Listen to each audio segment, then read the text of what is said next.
नमस्कार, मैं Abhijit Singh Prayagraj express news में आपका स्वागत करता हूं। जैसा कि आप सभी जानते हैं कि उत्तर प्रदेश में विधानसभा चुनाव चल रहे हैं। इसी क्रम में आज हमारे साथ हैं समाजवादी पार्टी के संस्थापक सदस्य व राज्यसभा सांसद कुंवर रेवती रमण सिंह जी।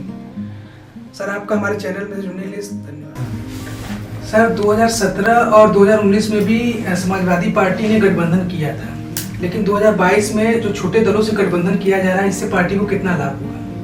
इससे काफ़ी लाभ मिलेगा और अगर टिकट का बंटवारा ठीक ढंग से हो जाएगा तो समाजवादी पार्टी 300 से ज़्यादा अधिक सीटें जीतेगी, ये मेरा मानना है। गठबंधन को देखते हुए तो समाजवादी पार्टी काफ़ी मजबूत दिखाई पड़ती है, लेकिन इसे आगे बनाए रखना एक बहुत बड़ी चुनौती है, क्योंकि भारतीय जनता पार्टी ने कई दूसरे राज्यों में तोड़फोड़ करके भी सरकारें बनाई हैं। 350 सीट खाली समाजवादी पार्टी अकेले अपने दम पर लड़ रही है। 350 सीट में पूर्ण बहुमत हो जाता है। अगर 250 सीट भी जीतेंगे 350 सीट में, तो हमको फिर किसी की जरूरत नहीं पड़ेगी। लेकिन चूँकि वो समाजवादी पार्टी के साथ गठबंधन में है, इसलिए उनको भी उसमें शामिल करेंगे सरकार में। आप करछना से लगातार 8 बार विधायक निर्वाचित हुए थे। उस दौरान करछना की गणना उत्तर प्रदेश के आदर्श विधानसभाओं में होती थी, लेकिन उसके बाद लगातार करछना पिछड़ता गया। आप उसका क्या कारण मानते हैं? 10 साल तक दूसरी पार्टियों को विधायक, सबसे बड़ा कारण यही है। 10 साल तक दूसरी पार्टियों के विधायक किए, उसी से जो गति हमने प्रदान की थी वो रुक गई। लेकिन उज्ज्वल के बनने के बाद, उज्ज्वल रमन जी के बनने के बाद फिर वो गति काफ़ी हद तक पकड़ ली है। उन्हीं के बाद यहाँ पर यूनिवर्सिटी खुला, उन्हीं के समय में सरस्वती हाईटेक सिटी खुला, उन्हीं के समय में जितनी विकास की योजनाएं लागू हुई, ज़्यादातर फ्लाईओवर जो करछना का बना उन्हीं के समय में बना, और उन्हीं के समय में 2 और बन रहे हैं, एक यहाँ पर भीरपुर में और एक पंचदेवरा में। तो इससे आप देखें तो काफ़ी तेज प्रगति हुई। समाजवादी पार्टी ने तमाम छोटी छोटी पार्टियों के साथ गठबंधन किया है, लेकिन उन्होंने अवैसी की पार्टी को छोड़ दिया है। ऐसे में वो योगी आदित्यनाथ की अपेक्षा अखिलेश यादव पे अपनी रैलियों में ज़्यादा मुखर दिखाई देते हैं। और अभी हाल ही में उन्होंने एक थर्ड फ्रंट बनाया है, जिसमें उन्होंने जन अधिकार पार्टी के बाबू सिंह कुशवाहा और वामसेफ के साथ गठबंधन करके एक तीसरा मोर्चा बनाया है। इससे आपकी पार्टी को कितना नुकसान होगा? क्योंकि जनता ने मन बना लिया है समाजवादी पार्टी को देने में। अक़लियत के लोगों का खास तौर से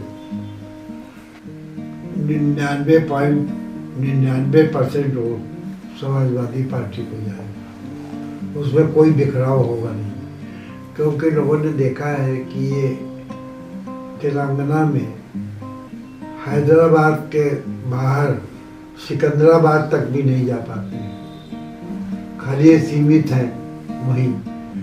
बाकी सब जगह ये चुनाव लड़के जो सेकुलर पार्टियां हैं उनको हराने का काम करते हैं। मिसाल के तौर पर महाराष्ट्र में इन्होंने वही किया, वही बंगाल में इन्होंने कोशिश किया, लेकिन कामयाब नहीं हो पाए। बिहार में इन्होंने किया, तो बिहार में भी 25 सीट इन्होंने हरवाया, 5 सीट जीता, और 5 जो जीता वो सेकुलर फ्रंट को इन्होंने समर्थन नहीं दिया जीतने के बाद। इससे तो यही साबित होता है कि केवल अक़लियत के वोटों का भी बंटवारा करते हैं, और जहां सेकुलर पार्टियां लड़ती हैं उनको नुकसान पहुंचाने का काम करते हैं। भाजपा के पास एक बड़ा संगठन, असीमित संसाधन है। इसके साथ ही उनके पास प्रधानमंत्री नरेंद्र मोदी, अमित शाह, राजनाथ सिंह, योगी आदित्यनाथ जैसे बड़े स्टार प्रचारकों की एक लंबी फहरिस्त है। वहीं इसकी तुलना में समाजवादी पार्टी के पास सिर्फ अखिलेश यादव हैं। तो ऐसे में क्या समाजवादी पार्टी ने अपने पार्टी के अंदर दूसरे कतार के नेताओं को विकसित करने में विफल रहे हैं? नहीं, हैं, चेहरे हैं, लेकिन अभी उतना चर्चे चेहरे नहीं हो बन पाए हैं, क्योंकि एक ही बार समाजवादी पार्टी की सरकार यहाँ बनी अखिलेश यादव के नेतृत्व से। मुलायम सिंह जी का दौर बड़ा लंबा था, इसलिए वो चेहरे परिचित भी हो गए थे और लोगों के सामने वो बार बार आते भी थे, लेकिन इनके दूसरी कतार इन्होंने बनाई है, अभी उतना चर्चित या जनता के सामने उतना परिचित चेहरे अभी इनके नहीं बन पाए हैं, ये बात सही है। नैनी को औद्योगिक क्षेत्र विकसित कराने में आपने एक लंबा संघर्ष किया था, लेकिन इधर 2-3 सालों के बीच में लगभग 20 से ज़्यादा कंपनियां या तो बंद हो गई हैं या तो बंद होने वाली हैं। तो इसमें आप किसकी विफलता देखते हैं और इस पर आपकी अगर मान लीजिए सरकार आती है तो इस पर आपकी क्या योजना होगी आगे?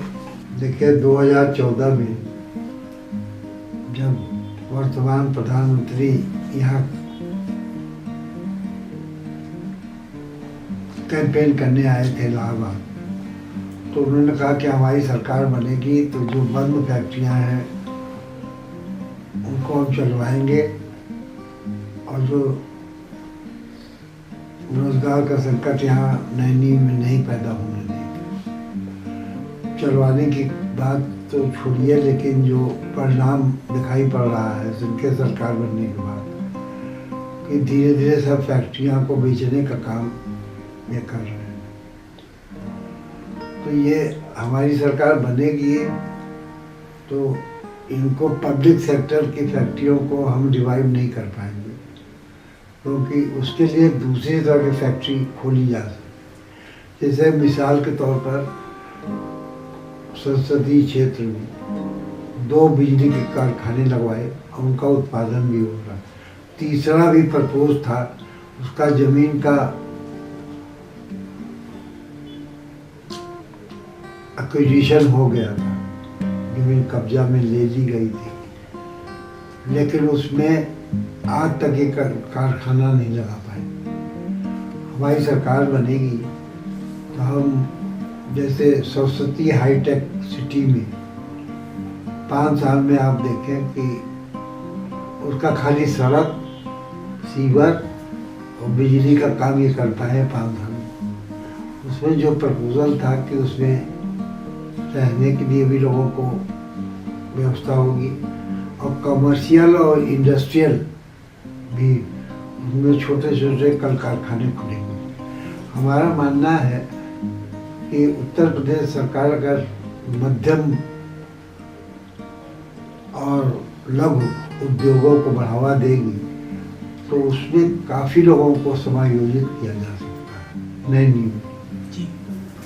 उसमें ही सबसे ज़्यादा नौकरी का वो है, क्योंकि हमारा मानना है कि ये उनकी नीति की वजह से आज लगभग 12 करोड़ लोग मध्यम और लघु क्षेत्र में नौकरी से बाहर हो गए। तो उस तरह का हम काम अगर करें, छोटे छोटे उद्योग लगा दें, जिसका कि वहाँ पर प्राविधान बना हुआ है पहले से, तो हम हजारों लोगों को नौकरी वहाँ दे पाए।